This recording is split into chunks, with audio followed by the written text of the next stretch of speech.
So French newspapers, like a lot of the world's press, obviously reacting to those allegations of a chemical weapons attack in Syria. That's right. It's on the front page of a lot of papers. Let's start by looking at the Christian paper, La Croix, that talks about a day of horror in Syria after those allegations that the Syrian army used chemical weapons, so nerve gas, in this attack on a suburb of Damascus. Now, La Croix in their editorial say we have to be very careful because it's unclear whether or not these chemical weapons were actually used. There's no official proof from an independent source, even though La Croix says that according to the footage and photos that we've seen online, it does seem to suggest that chemical weapons might have been used. Now, La Croix says that the priority for the UN is to get investigators on the ground to take samples of the soil, to examine those that were wounded, carry out autopsies on the dead to verify whether or not this really happened. It points out that if the opposition is lying, well, then it's in the interest of Damascus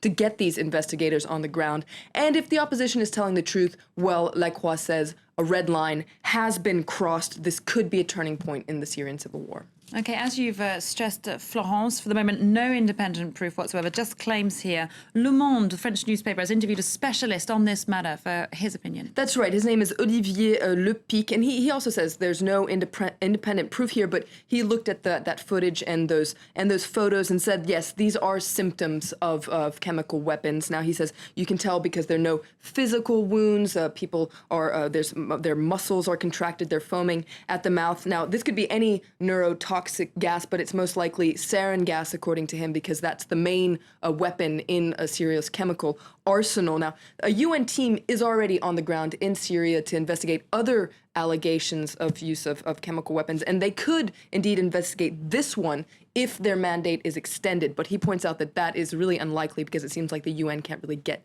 on the same page on this issue. Okay, so it's a big if there. Let's cross now to some French politics, as we like to often here on the French Press Review. On the front page of Libération, French Interior Minister Manuel Valls has been ruffling some feathers within his own party. Absolutely. They wonder, is Manuel Valls, is he really on the left? And a lot of other papers are also wondering that question. Le Figaro, for instance, says that, well, some of his comments have really shaken up the left. Now, especially comments he recently made on immigration and security and Islam. For instance, he said that he wasn't sure that Islam was compatible with democracy. He also said that he wanted to revisit France's immigration law, which allows immigrants to regroup with their families. Now, Le Figaro says he's being insolent, well, for a lot of people within the left party, but this is very pertinent, and he says that he's the only one who can see within the kingdom of the blind, as they call it, which is the government for Le Figaro, and you shouldn't shoot the messenger. And Le Figaro points out that, well, Manuel Valls is actually kind of a stealing of François Hollande's thunder, because Hollande had hoped that when the government gets back from summer recess, there would be unity within the government, but it seems like the government's quite divided here. Okay, and for our viewers, if they can't tell, the Le Figaro is a right-leaning newspaper here in France. Important to keep that in mind. Thanks very much. Florence Villeminot there with the press review for us.